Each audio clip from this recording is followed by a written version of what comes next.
Une femme de 42 ans peut-elle se marier? Oui. Même de 60 ans, elle peut se marier. Bon, regardez. Restons dans la doctrine. J'aime ça. Hein? Restons dans la doctrine. Hein? Essayons d'abord de rester dans la doctrine. Souffrez. Je vais vous dire une histoire là.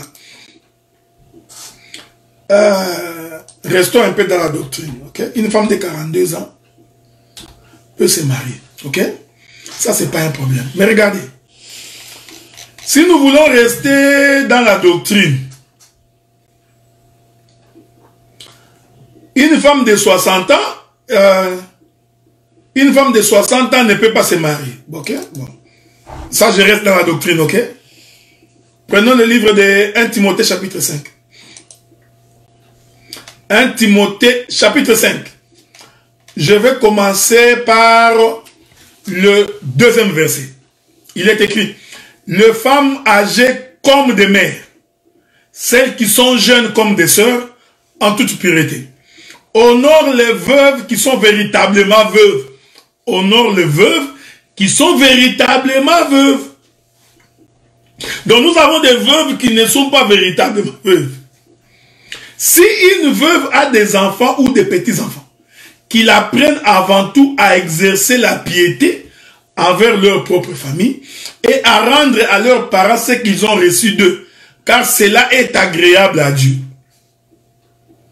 Celle qui est véritablement veuve et qui est demeurée dans l'isolement, met son espérance en Dieu, persévère nuit et jour dans les supplications et dans les prières.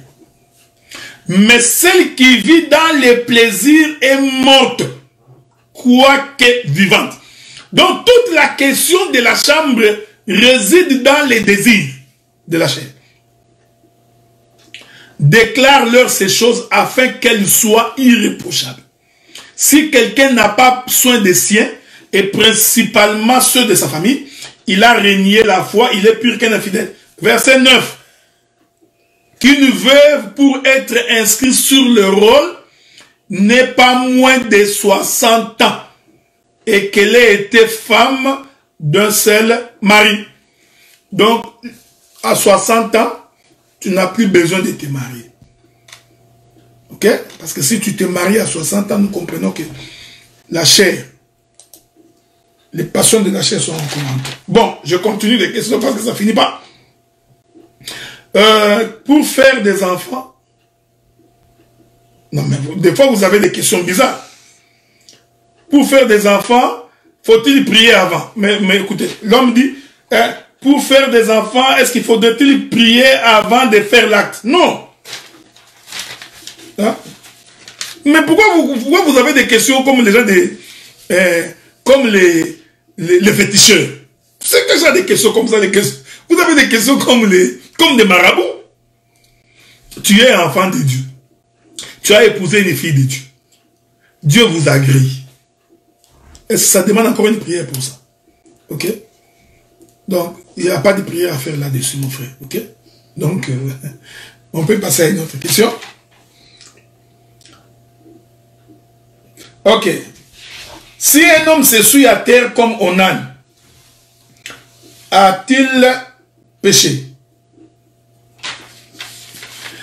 Je suis en train de me... Vous savez, il faut toujours, quand vous avez une question, il faut se poser la question de le pourquoi. Quand vous répondez à la question de pourquoi, vous avez la réponse. Pourquoi un homme marié avec sa femme dans la maison s'essuierait à terre? Il n'y a que... On peut avoir deux hypothèses ou deux réponses.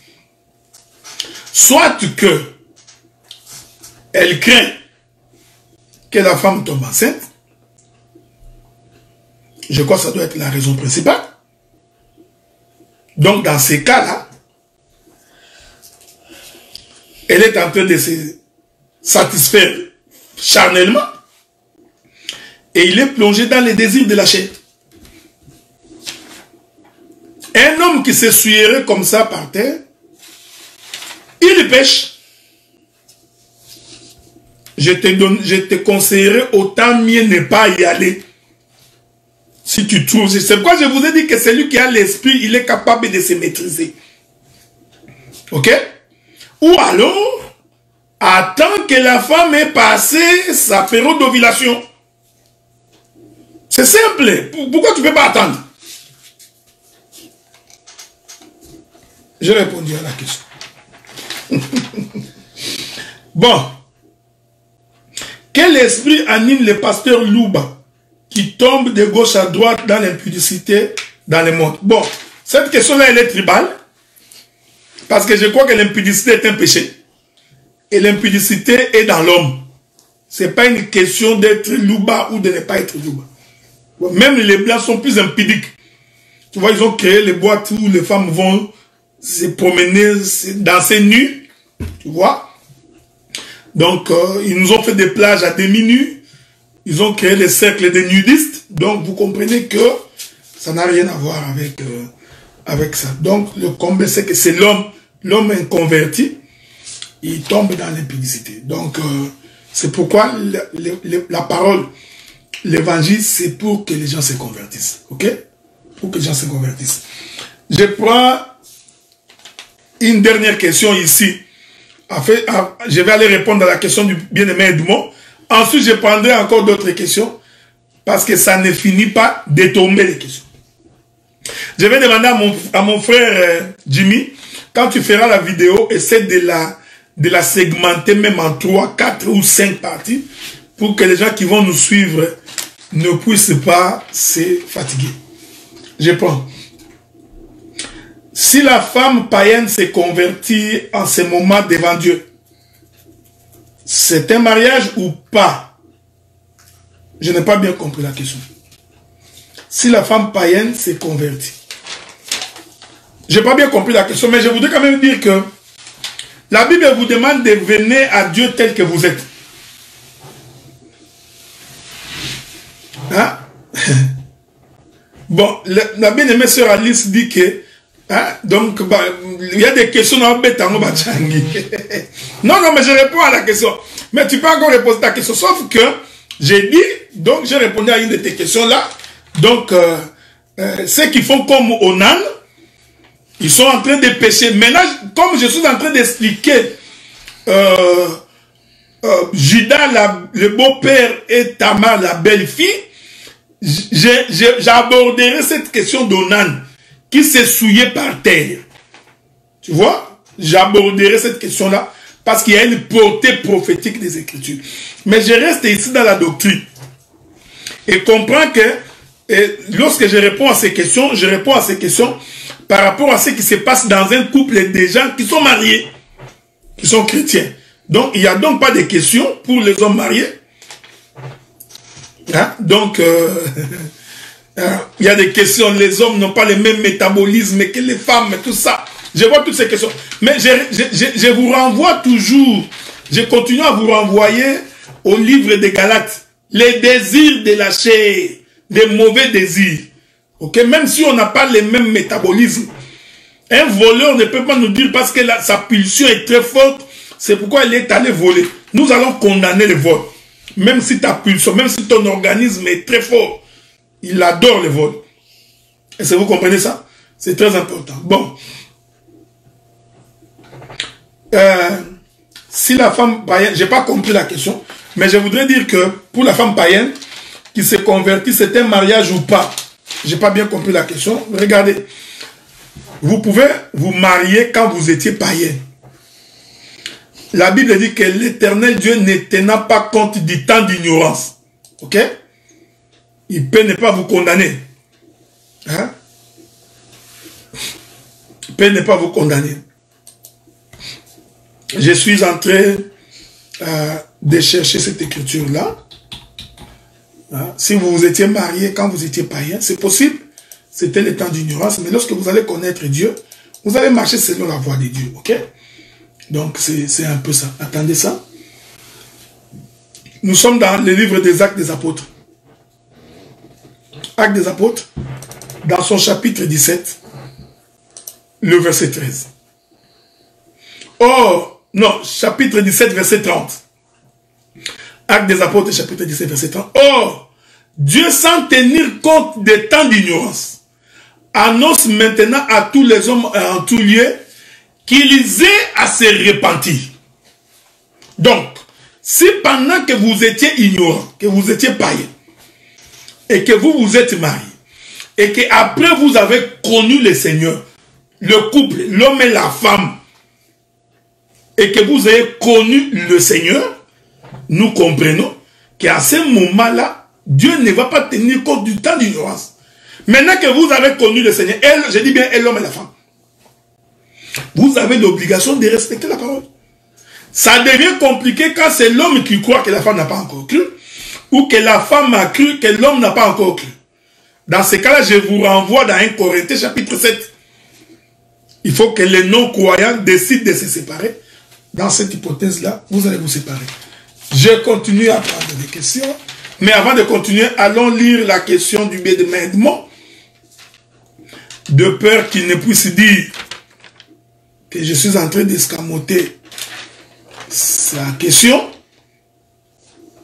Ok, souffrez. Je suis en train de chercher mon bien-aimé Edmond qui m'avait écrit tantôt là, mais je ne vois pas ses écrits. Souffrez, hein. C'est important que je trouve sa question. Mais pourtant j'avais sa question ici. J'ai dit que j'allais revenir. Tu l'as écrit ici? Ok, bon. Mon frère Edmond, je crois que ma secrétaire me dit que j'ai ta question ici. Bon, je vais voir ça. Continuons quand même. L'écriture, voici la question. Quelle est la bonne façon de draguer dans la maison du Seigneur? Frère, j'aime bien vos questions. Bon, quoi, tu as vu une soeur, tu l'aimes, mais va lui dire que tu l'aimes et que tu veux l'épouser. Pourquoi tu passes par 4 chemins? Hein? Tu vois, donc c'est simple. Donc, tu as vu la soeur, tu veux l'épouser, mais va la voir. Ma soeur, bon, je vais te donner la réponse, ok? Ma soeur, je t'aime. Mon cœur bat la chamade. Chaque fois que je te vois, je ne peux pas dormir. Ok? Bon, ouais. Hein? Donc, bon, regarde mon bien-aimé. Quelle que soit la manière dont tu vas l'aborder, si la femme connaît l'enseignement, il va te dire d'aller voir son père. Ok? Il faut d'abord que la femme d'abord puisse dire oui. Nous avons des frères, au lieu d'aimer la femme, il va voir le père directement. Non, il passe de nous à son père. Non, je vais épouser ta fille. Non, non, non, non. Tu ne vas pas épouser ma fille comme ça. Va d'abord voir ma fille. Ok? Donc, va d'abord voir ma fille. Une fois que ma fille est d'accord, alors il va t'envoyer vers moi.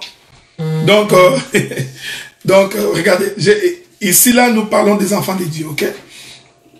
Donc, celui qui veut se marier normalement, il va donc parler à la fille. Tu parles à la fille comment tu parles, non? Il ne faut pas être timide, frère. La parole est pour l'homme. La bouche est pour l'homme. Ne sois pas timide. Pourquoi tu es timide? Tu vois ça? Pourquoi tu es timide? Donc, c'est cette... Oui, la contraception du monde, là, j'ai dit bien, c'est pas bon. Donc, fais la contraception naturelle. Retiens-toi, c'est simple. Parce que tu as le Saint-Esprit, tu as la domination sur ton corps. Donc, c'est un peu ça. Je voudrais demander aux bien-aimés qui ont beaucoup de questions sur l'alcool de ne pas nous entraîner sur ces chemins-là. Nous parlerons de l'alcool le jour où le Seigneur le permettra. Souffrez que nous restions dans les thèmes. Hein? Je sais que vous aimez beaucoup ces choses, mais restons un peu dans ce que nous sommes en train de nous dire. Ok? Bon. Que veut dire tomber amoureux? Est-ce bien ou c'est charnel? Non, non, mais tomber amoureux, il ne faut pas prendre ça en français. Hein? Tomber amoureux, c'est aimer une fille. Ok? Il faut d'abord que tu l'aies vue. Il faut que tes yeux l'aient apprécié. Il faut que tu l'aimes. Donc, en termes, il faut que tu l'envies. C'est ça qu'il veut dire. Ok? Mais je te donne un conseil. Ne te fie pas à l'apparence extérieure de la fille. Donc, essaye de rester dans les qualités. Oh, les qualités, c'est l'enseignement dans la maison d'Abraham. Rassure-toi que la femme que tu vas épouser, il a l'enseignement de la maison d'Abraham. Qu'elle sait que le péché est mauvais. Elle sait que la méconduite est interdite. Elle sait prendre soin de sa maison, de son mari et de ses enfants. Elle sait participer au foyer. Il faut que ces éléments-là d'abord soient réunis. Ok? Mais comme elle est fille dans la maison, donc, mais je t'informe que pour que tu puisses aimer la femme, il faut d'abord que tu puisses, en la regardant, que tu puisses l'envier. Il faut qu'elle réponde aussi à tes critères. Ok? Donc, si toi tu aimes la femme avec des grosses joues, c'est tes critères. Donc, d'abord, les joues vont t'attirer. Si tu aimes la femme qui a les yeux délicats, donc les yeux dormants, larmoyants, eh bien. Mais je te donne un conseil, avant d'aller voir les yeux larmoyants, commence d'abord par te rassurer qu'elle est convertie. Sans quoi même les yeux larmoyants, tu ne verras plus ça dans la maison. Ok? Donc, ce que nous recherchons, c'est d'abord la conversion. C'est la transformation. On peut me donner un jus de fruits ou d'ananas ou d'orange, quelque chose comme ça. Donc, vous comprenez? Je continue. Est-ce un péché qu'un homme soit timide? Non. Ce n'est pas un péché que d'être timide. Mais je demande aux frères de ne pas être timide. Hein? Parce que la timidité, pour un homme, ce n'est pas une bonne chose. L'homme, c'est celui qui parle. Voyez-vous? L'homme, c'est celui qui s'exprime. Parce que si un homme ne parle pas et ne s'exprime pas, la femme ne peut pas connaître sa volonté. Nous avons des hommes comme ça. Il ne dit même pas un mot, il est toujours comme ça. Mais la femme ne sait pas, il est content, il n'est pas content. Il ne dit pas, il ne dit même pas un mot. Non, il demande à la femme de deviner. Non, la femme n'est pas prophétesse. Tu comprends? Elle n'est pas en train de s'imaginer des choses. Non, l'homme doit parler. D'ailleurs, j'ai toujours dit que ce sont les hommes qui doivent beaucoup parler que les femmes. J'ai toujours été étonné d'entendre des prédications. La femme ne parle trop. La femme ne peut pas parler trop. C'est l'homme qui doit trop parler. Parce que l'homme en parlant, elle est en train d'enseigner. Elle s'exprime. Elle traduit sa pensée. Il traduit sa pensée. À ce moment-là, ça permet à la femme de comprendre l'homme. Est-ce que vous comprenez? Donc, un homme qui ne parle pas est très dangereux. Donc, il faudrait que les hommes s'expriment. Tu aimes la fille, va dire à la fille que tu l'aimes. Ne va pas faire des songes, des rêves. Ne va pas faire des gestes. Tu l'achètes des biscuits, des bonbons. Tu penses qu'en achetant des biscuits, des bonbons, qu'elle va comprendre. Non. Ceci est un mystère aussi par rapport à Christ et à l'Église. Christ, pour nous séduire, il nous a parlé. Il a parlé à nos cœurs. Et nous avons entendu sa voix. C'est pourquoi nous nous sommes convertis. Tu as compris?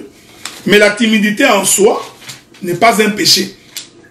Mais un homme timide risque de manquer beaucoup de choses.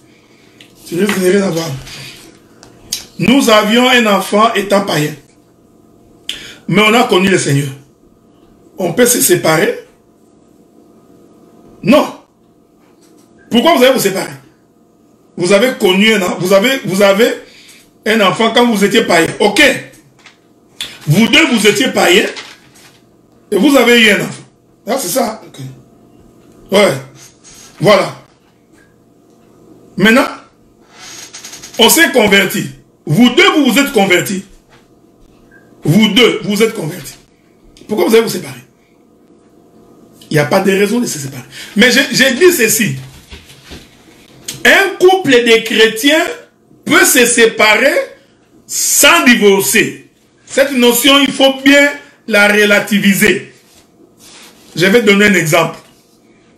Tu es chrétien, ta femme est chrétienne. Mais il y a trop de conflits entre vous. Vous ne vous entendez pas ici. Vous ne vous entendez pas là. Aujourd'hui, c'est la chicane. Demain, c'est la belle-sœur qui a dit. Le beau-père a dit. Ça devient insupportable. Vous pouvez vous séparer. La femme peut dire ou l'homme peut dire, écoutez, il y a trop de pression entre nous. pour l'instant, va chez tes parents. Moi aussi, je reste. Ce n'est pas un divorce. Ce n'est pas que quand vous êtes à ce moment-là, l'homme commence à faire la vie. Non, non, ici, je parle des chrétiens. Pendant ces temps, l'Éternel, comme il est Dieu, il va vous aider pendant ces temps pour régler ces questions. Parce que pendant ces temps de séparation, l'un comme l'autre, Dieu peut parler à son cœur. Vous comprenez ce que nous disons? C'est très important. Donc, ceci n'est pas un divorce. Parce que ceux qui se séparent finissent par se remettre ensemble. Donc, quand on était païen, vous avez eu un enfant quand vous étiez païen, ok? Les enfants sont un don de Dieu, même quand on est païen. Ok? Là, je vous ai donné l'écriture qui dit que Dieu ne tenait pas compte du temps d'ignorance. Ok? Il n'a pas tenu. Mais quand vous êtes devenu chrétien, il n'y a pas de raison pour vous de vous séparer. À moins que cela soit pour les cas d'infidélité. Est-ce que vous comprenez ce que nous disons? Bon, je continue. Avec cette vague de divorce, est-ce que les gens qui divorcent sans cause d'adultère, c'est quoi leur sort? Mais ce sont des païens. Mais tout celui qui divorce sans cause d'adultère, il y a deux choses frère. Okay? Vous savez, si un païen divorce, c'est un païen qui divorce. C'est un païen qui divorce, ok? Donc il n'était même pas marié. C'est comme tu dis, un pêcheur qui pêche. Non, non, c'est un pêcheur qui pêche. C'est sa vie. Donc, si quelqu'un était païen, il épouse une femme, il divorce demain. Il épouse l'un, il divorce. C'est un païen. Ok? Il n'a rien à voir avec Dieu. Il vit son paganisme. C'est comme un voleur qui vole tous les jours. C'est un païen, c'est un voleur. Ah, la question devient difficile lorsque l'homme s'est converti. Si l'homme s'est converti et qu'il épouse une femme, deux choses. Si la femme est chrétienne comme lui, nous croyons qu'il ne peut pas y avoir divorce. Parce qu'il n'y aura pas de raison d'avoir divorce. Parce que ni l'homme ni la femme, aucun d'eux ne va se méconduire. Mais prenons un exemple concret. Bon, les chrétiens qui s'est converti, il devient chrétien. Mais pris dans ses sentiments, il va épouser une païenne. Ok? La païenne vient dans sa maison. Ils sont ensemble. Écoutez, frère. Je vous ai donné l'écriture. Les frères ne peuvent pas répudier cette femme, sauf en cas d'adultère. Pour tout autre motif, il ne peut pas. L'écriture dit, à moins que l'idée de la séparation vienne de la femme. C'est-à-dire que cela vienne du non-croyant. Est-ce que vous comprenez? Donc, si l'idée vient de celle ou de celui qui ne croit pas, eh bien, séparez-vous. Vous n'étiez même pas mariés. C'est pourquoi il y a beaucoup de mariages sur cette terre. C'est vous qui dites que c'est un mariage. Alors que pour Dieu, ce n'est pas un mariage. Un païen qui ne connaît pas Dieu. Est-ce que vous comprenez ce que nous disons? Qui ne connaît pas Dieu et qui va quelque part, qui épouse une femme. Vous voyez que c'est le mariage. Donc, mais alors que Dieu, pour lui, ils ne sont même pas mariés. Parce que le vrai mariage de Dieu, c'est le mariage des enfants dans la maison d'Abraham. C'est pourquoi nous les parents qui avons cru au Seigneur, nos enfants n'ont pas d'excuses, frère. Nous devons les éduquer pour qu'ils entrent dans un mariage selon la parole. Ainsi, nous créerons une nouvelle génération des hommes comme des femmes qui respecteront la parole. Mais si tu étais d'abord païen et que tu t'es méconduit pendant que tu étais païen, eh bien, dans ces cas-là, ça ne dérange nullement Dieu. Voyez-vous? Mais j'ai la question mais vous savez, frère, d'abord pour commencer, il ne faut pas oublier que la culture de chaque peuple détermine aussi leur manière de se conduire. Généralement, la culture Louba fait en sorte que les hommes Louba, il se croit toujours au-dessus des femmes. Hein. Ça fait partie de la culture. Ok, ça, on ne peut pas nier ça. C'est chez les Louba qu'on trouve que avoir 3, 4, 5, 6 femmes fait partie de la culture Louba. C'est pourquoi tu vas voir aujourd'hui quelqu'un qui s'est converti, mais l'esprit Louba est toujours dans sa tête. Tu vois, c'est ça toute la difficulté. Il prend les femmes comme des chaussettes qu'il est en train d'échanger. Comprends tout simplement que c'est un païen, il n'est pas converti. Ok? C'est pourquoi je dis c'est un païen tout simplement, quelqu'un qui ne connaît pas Dieu. Regardez ces choses. Bon.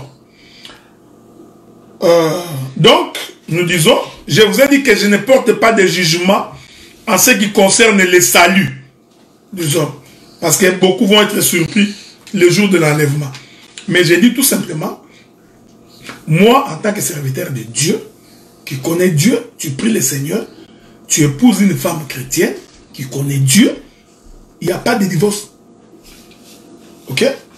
Donc, mais, malheureusement, il y a beaucoup des hommes aussi, des hommes de Dieu comme des frères, pris dans leurs sentiments, ils vont prendre des filles cananéennes. Ça, il ne faut pas l'oublier.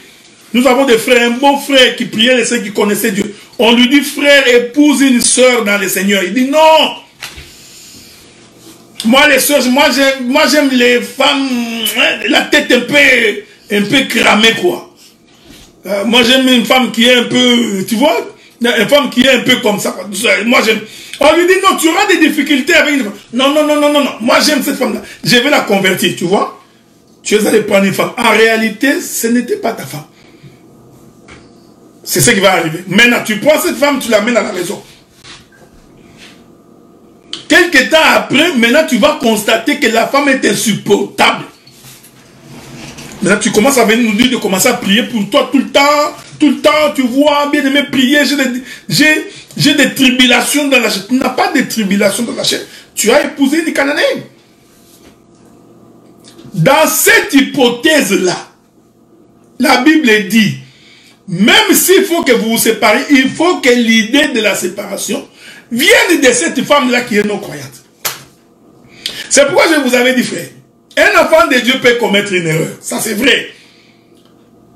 Tu as été emporté, tu épouses une femme païenne. Nous allons te dire que ce n'est pas un bon chemin. Peut-être que tu n'as pas entendu parce que tes sentiments t'ont emporté.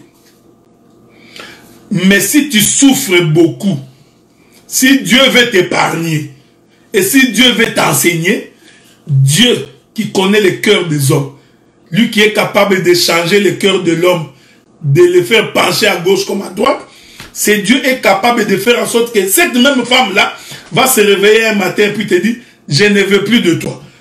Maman secrétaire, prends-moi toutes les questions de la sœur Esther Abigail, qui pose des questions. Elle a beaucoup de questions, elle veut me tuer. Prends ces questions. Donc, voyez ce que nous disons. Donc, je vous ai donné l'écriture qui dit, cherchez-moi cette écriture-là. Lorsque Dieu agrée la voix d'un homme, il dispose même ses ennemis à sa faveur.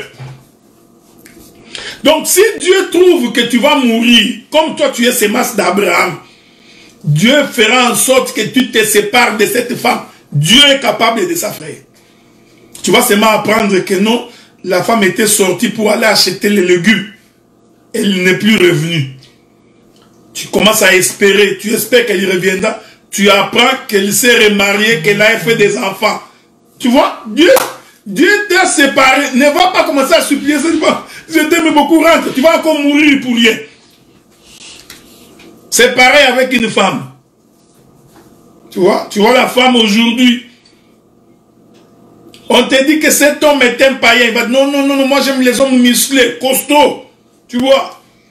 Mon mari, moi j'aime les hommes qui mesurent 1,87 m. Ok. On te dit non. Pas 1,87 m. Cet homme-là, c'est un coureur de jupons. Parce que les femmes, des fois, ils n'écoutent pas. On te dit, tu vois cet homme-là, c'est un coureur de jupons. Tu dis non, non, moi je vais le maîtriser. Tu vas maîtriser un homme. Maintenant, tu épouses l'homme. Maintenant, l'homme devient impossible. Elle a des femmes partout. Elle fait des enfants partout. Elle t'insulte les matins. Donc, je t'informe, si toi tu es chrétienne, tu ne peux pas décider de la séparation. Mais si Dieu veut te délivrer, parce que Dieu, il n'a pas la défense, Dieu fera en sorte que cette personne elle-même puisse te quitter. Elle va se réveiller un matin et dire, moi je ne t'avais jamais aimé, pourquoi tu es ici? Tu vois? Dès que tu entends ça, Diembela, accroche-toi, c'est ta délivrance. Maintenant, comme toi tu es amoureux des hommes de 1,87 m, et comme il n'y en a pas beaucoup, tous les hommes que tu rencontres, ils ont 1,60 m. Tu te dis, où si j'abandonne 1,87 m, où trouverai-je un autre? Tous ceux les frères que je vois ici, c'est 1,66 m. Tu vois, tu vas souffrir.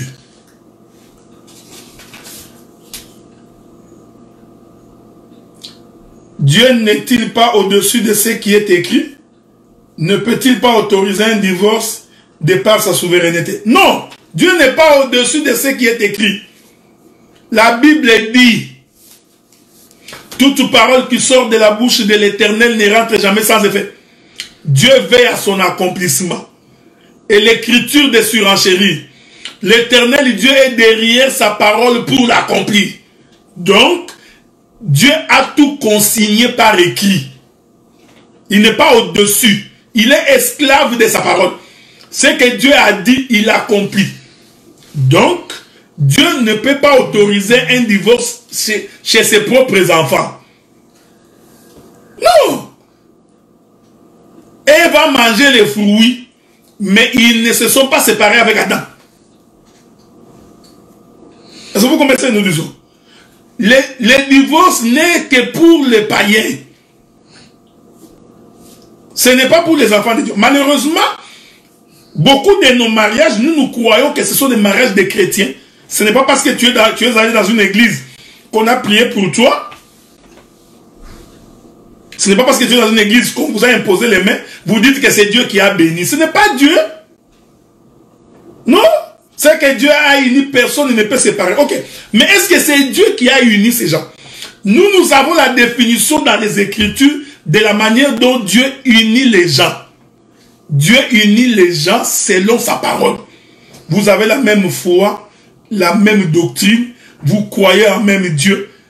Le Dieu que nous servons, qui a le Dieu d'Abraham, d'Isaac et de Jacob, fils de la maison, dans cette hypothèse-là, point de divorce. Bon, toi, chrétien, tu quittes la maison de ton père, tu vas épouser chez les Moloch ou chez les Baals.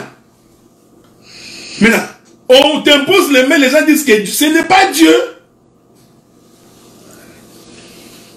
Vous comprenez? Donc, si vous divorcez, divorcez. Mais je précise que pour les enfants de Dieu, qui sont tombés dans l'ignorance d'épouser un païen comme une païenne, il faut que l'idée de se séparer puisse venir de non-croyants. Parce que vous êtes têtus. C'est pourquoi tu vois la Bible dit, Dieu est bon, hein? Il a mis la balustrade. Il dit, ok, comme toi tu n'entends pas, et que tu décides d'habiter avec un non-croyant, parce que Dieu sait qu'un non-croyant va te faire souffrir. Il ne connaît pas la fidélité. Il ne connaît pas il est non-croyant. Il ne connaît pas les respects. C'est un voleur. Il est malhonnête. Il peut sortir, rentrer demain. Pour lui, la femme reste à la maison. Donc Dieu sait que toi, tu souffriras. Maintenant, il te dit, toi, tu ne peux pas répudier cette femme-là. À moins que l'idée puisse venir d'elle. Ok? Bon. Je vois qu'il y a beaucoup de questions sur la contraception. On va y revenir. Probablement vers la fin. Pourquoi les parents n'annulent pas la dot pour une femme dévergée? Je n'ai pas bien compris cette question.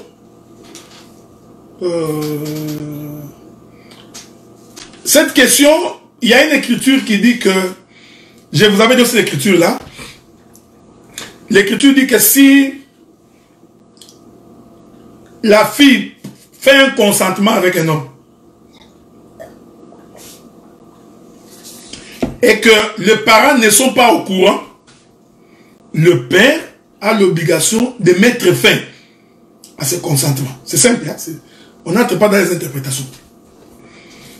Donc, je sursaute comme ça que ma fille s'est mariée à Las Vegas. Je n'étais pas au courant. Je peux annuler ce mariage, je refuse ce mariage-là. C'est ce que la Bible dit. Bon, j'aurais bien voulu que cette question soit bien reprécisée. Donc, je voudrais essayer de bien comprendre ça. Parce que nous savons qu'en ce qui concerne la femme qui a été abusée, la Bible donne la procédure pour résoudre. Je ne sais pas si je peux trouver cette écriture-là. C'est dans les livres de Lévitique, je crois. Bon, si je ne trouve pas l'écriture, je reviendrai plus tard. Pour ne pas vous donner des écritures en désordre. Mais il doit y avoir une écriture dans les livres de Lévitique. Je reviendrai là-dessus. Mais là, cette question-là, je ne l'ai pas très bien compris. Donc, si... Je crois que c'est le frère Serge qui a posé la question. S'il peut repréciser la question avec beaucoup de détails, ça pourra m'aider pour avancer. Si un homme païen quitte la femme qui a atteint la quarantaine avec un enfant, doit-elle renoncer à se marier dans le Seigneur? Si un homme païen quitte la femme qui a atteint la quarantaine avec un enfant, doit-elle renoncer à se marier dans le Seigneur? Non! Mais c'est une femme, c'est un homme païen qui t'a quitté. Le problème, c'est que vous voulez faire entrer Dieu dans les histoires qui concernent les païens. Je sais que c'est toujours difficile quand on a atteint 40 ans pour trouver un homme. Parce que tu trouveras toujours un homme un peu plus âgé que toi et dont le curriculum vitae est trop chargé. Hein? Parce que déjà, toi, à 40 ans, bon, l'homme 45-50 ans, dans son curriculum vitae est chargé. Il a déjà son passé, probablement qu'il a fait des enfants, tu vois, donc ça va être une charge pour toi. Mais comme c'est un païen qui t'a quitté, c'est bien. La Bible dit qu'ils se séparent. Pour Dieu, ils n'étaient même pas ensemble. Tu vois, pour Dieu, hein, je vous avais donné l'écriture. Dieu considère que vous n'étiez même pas liés. Bon, je vais lire ça quand même pour vous. C'était 1 Corinthiens chapitre 7. Je crois, si je ne me trompe pas.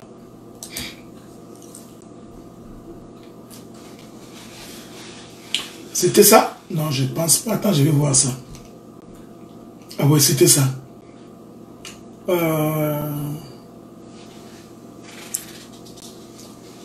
Voilà. Donc, si une femme ou un mari non croyant qui consent à habiter avec elle, qu'elle ne se répudie point.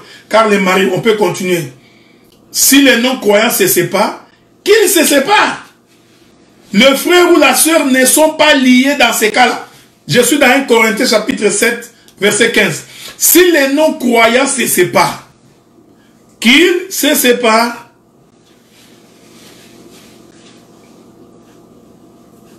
Les frères ou la sœur ne sont pas liés dans ces cas-là. Dieu nous a appelés à vivre en paix. Ok? Donc, s'il te quitte à 40 ans, tu bénis le Seigneur. Vous voyez, c'est pourquoi c'est toujours intéressant avant de te marier. Ok? Surtout pour nos jeunes filles, nos jeunes garçons, de prendre en ligne de compte tous ces paramètres-là. C'est très important.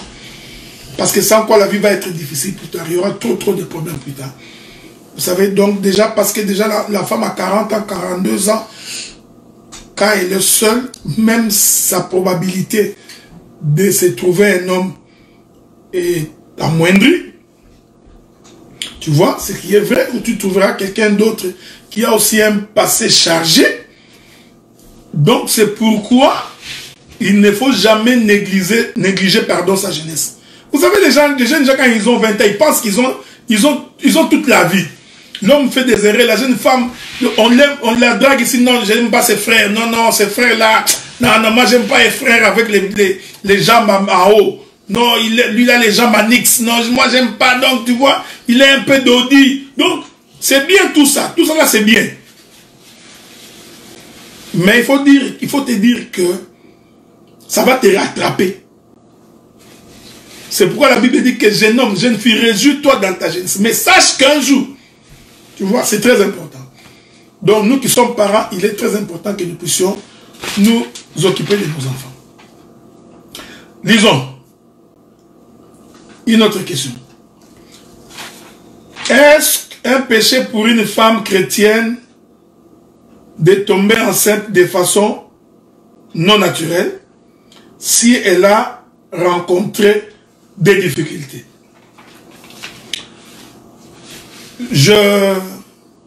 Cette question, elle est délicate. Elle est très, très délicate. Là, je crois vous parler de la fécondation in vitro. Si c'est pour des raisons médicales, je dis bien. Parce que vous savez, un jour, l'Éternel guérit un aveugle.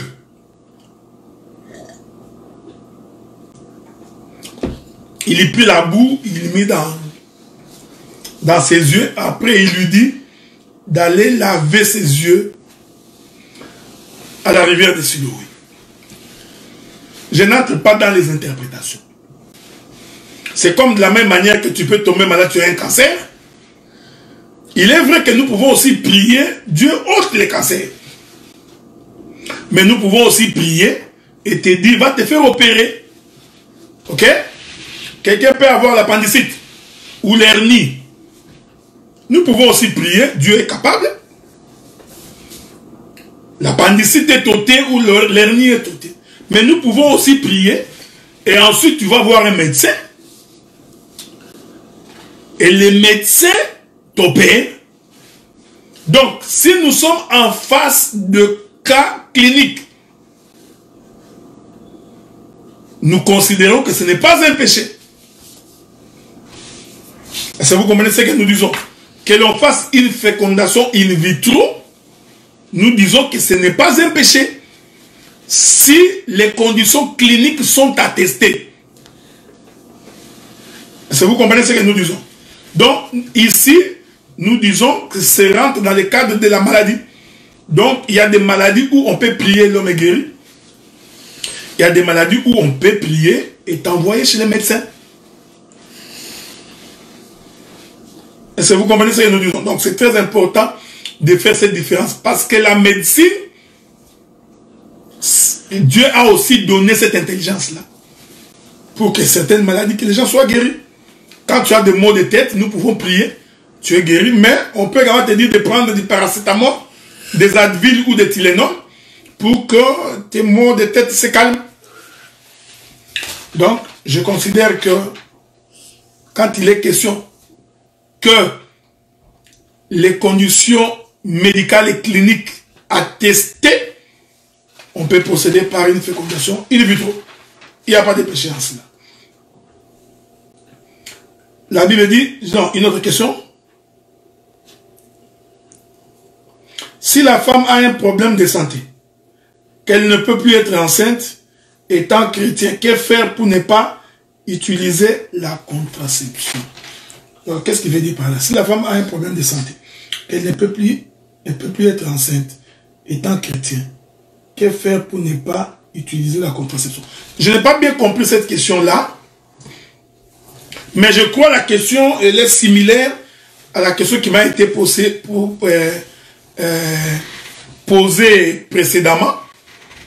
Donc, si c'est pour des raisons de santé et que tu n'as pas une recommandation spéciale de Dieu, parce que deux fois tu peux avoir une recommandation spéciale de Dieu. Nous avons des gens stériles, ne font pas d'enfants, mais une recommandation spéciale de Dieu par un miracle.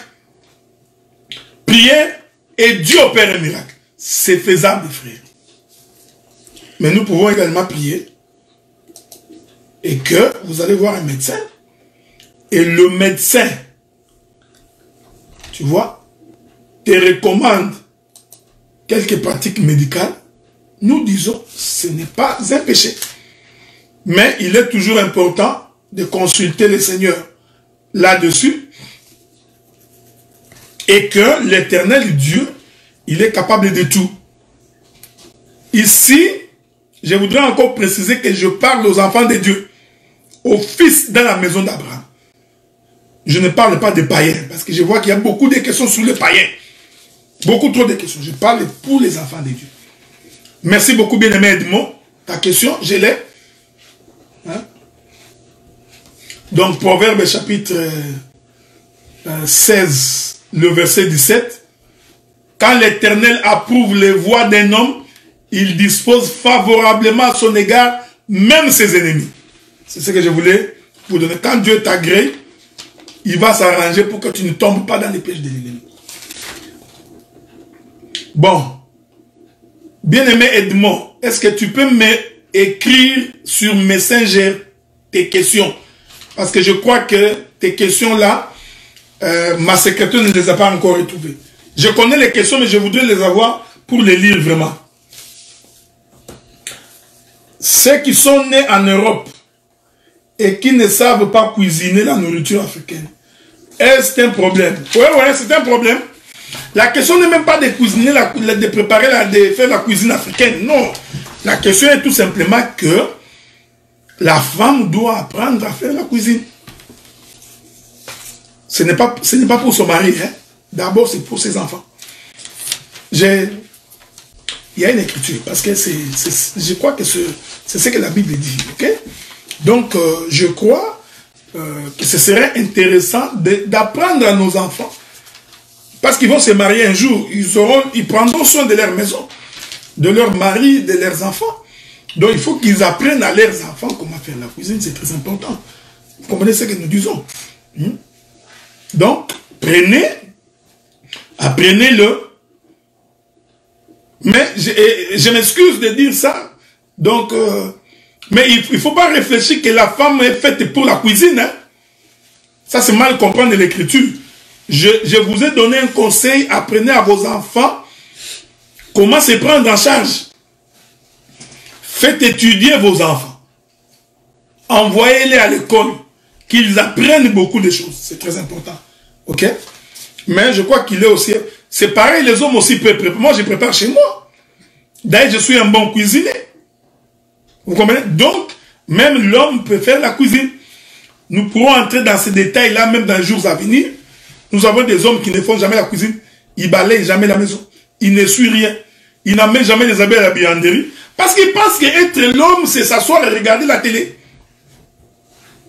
Je vais devoir répondre à 1, 2, 3, 4, 5, 6, 7 questions.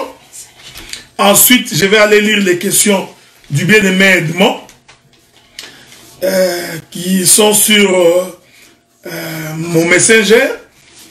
Et nous allons devoir, au besoin, conclure aujourd'hui. Je crois qu'il y a beaucoup de questions qui n'ont pas été soulevées. Il y a beaucoup de questions qui n'ont pas été soulevées. Parce que j'ai vu que la plupart des questions qui ont été posées par la sœur Esther, je ne les ai pas vues. Je vais jeter un coup d'œil là-dessus tantôt. Voici notre question. C'est quoi l'utilité de prier tout en sachant que tu n'es pas en bon terme avec ton conjoint et le pardon n'a jamais été verbalisé? Bon, voilà, regardez frère. La question c'est que l'Écriture dit que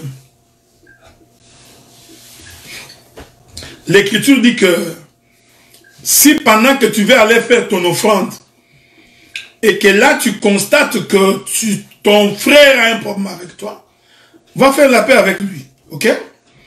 Bon, le problème ici, je crois sincèrement, quand on est en face d'un couple chrétien, des hommes comme des femmes qui connaissent Dieu, c'est ça le problème. Quand on est en face des hommes et des femmes qui connaissent Dieu, le pardon devait être quelque chose d'automatique.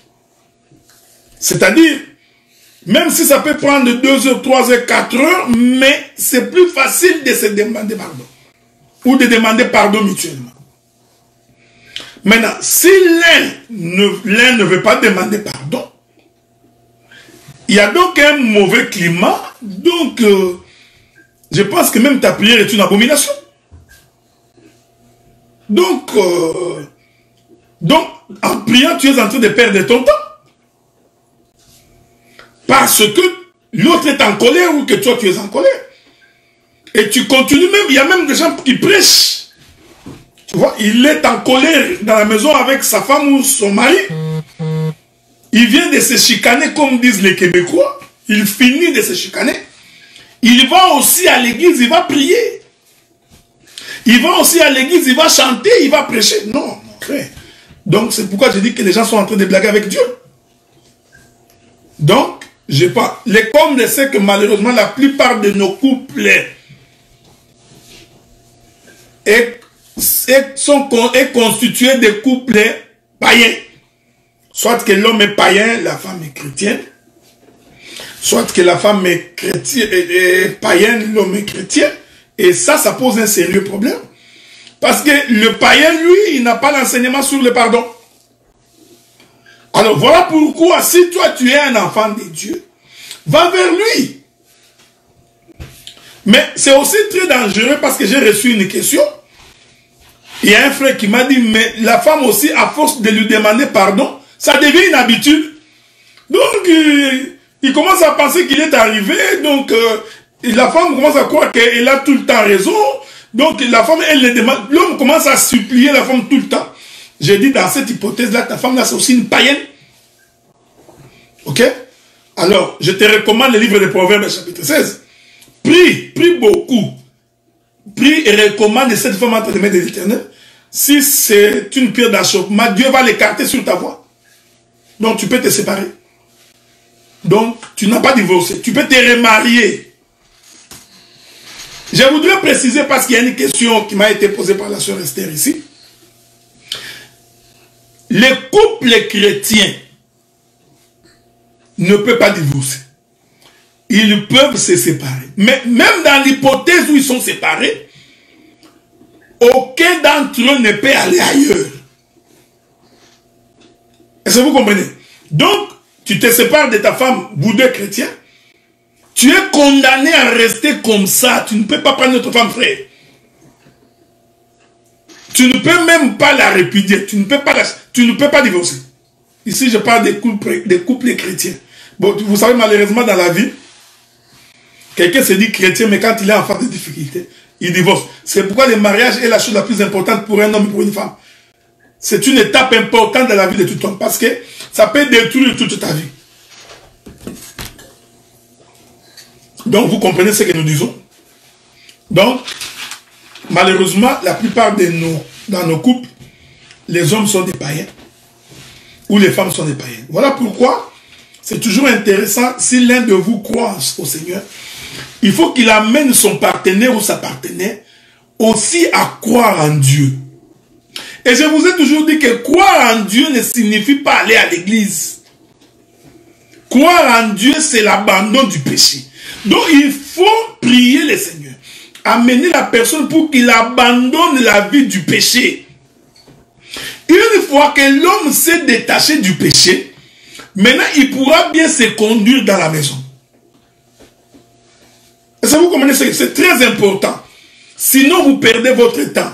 On peut venir, la famille peut venir faire des réunions, parler, donner des conseils. Les conseils ne changent pas quelqu'un. Les conseils ne peuvent pas changer quelqu'un. Il va écouter.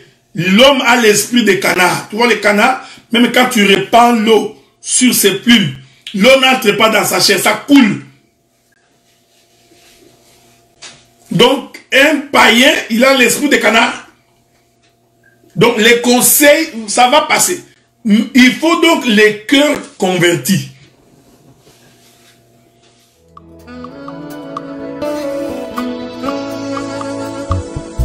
Mokolona suka, mokolona sono.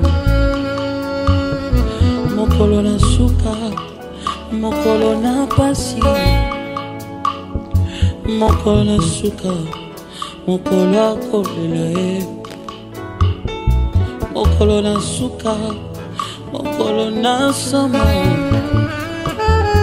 Mokolona suka, mokola kolela. Mokolona suka, mokolona sama. Mokolona suka, mokolona pasi. Okoluka biloko ekozala te. Okoluka kosomba bakobo ya mbongo. okoluka koteka moto akosomba te mokolo na suka mokolo na zomo mokolo na suka mokolo kolela wo okoluka kosomba ye makobo ya mbongo ndeko bongwana deja okutalola ye mokolo na suka mokolo na somo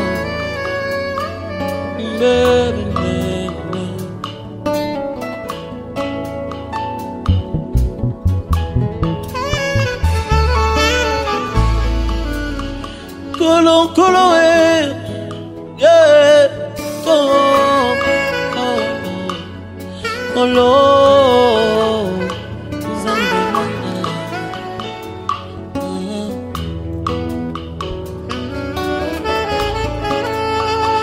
avec l'argent, au cause à la basignos, n'a pas la paix. Oui, avec l'argent, tu peux acheter un gros lit, mais jamais le sommeil.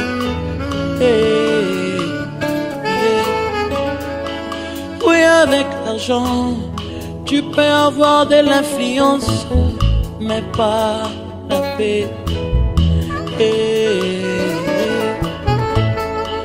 Colo colo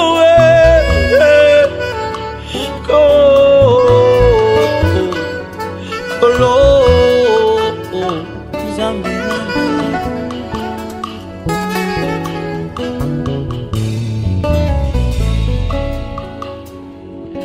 mokolo na suka mokolo na somo mokolo na suka mokolo na pasi mokolo na suka mokolo akupela mokolo na suka mokolo na somo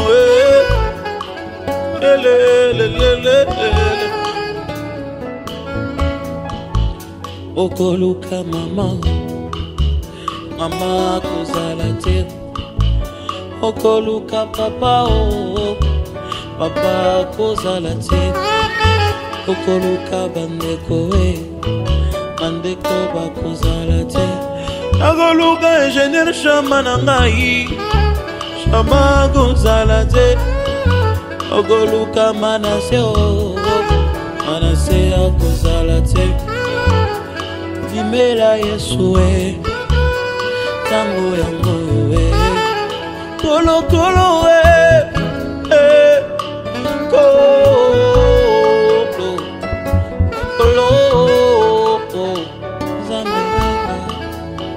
oui, avec l'argent, tu peux avoir plusieurs voitures, mais pas la paix.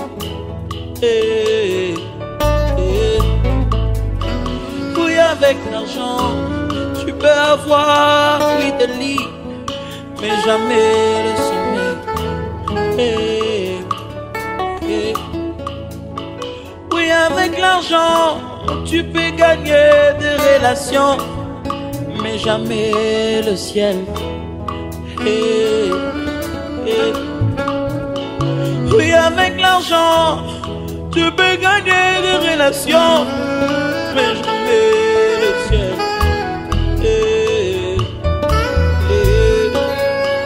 Colo colo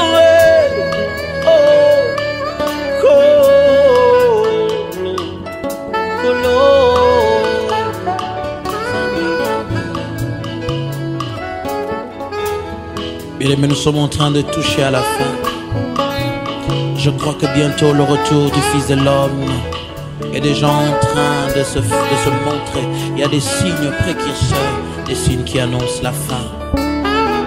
Ton argent n'achètera pas ta place dans les ciels.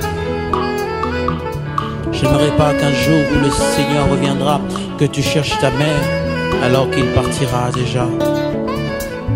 J'aimerais que nous puissions tous nous retrouver à la Jérusalem céleste, à la cité des dieux, Même si tu gagnais de l'argent sur la terre, jamais de l'argent te donnera la paix. Jamais de l'argent te donnera la joie. Parce que je sais que la joie de l'Éternel est notre force. Cela veut dire que nous pouvons puiser la joie qui est dans le Seigneur.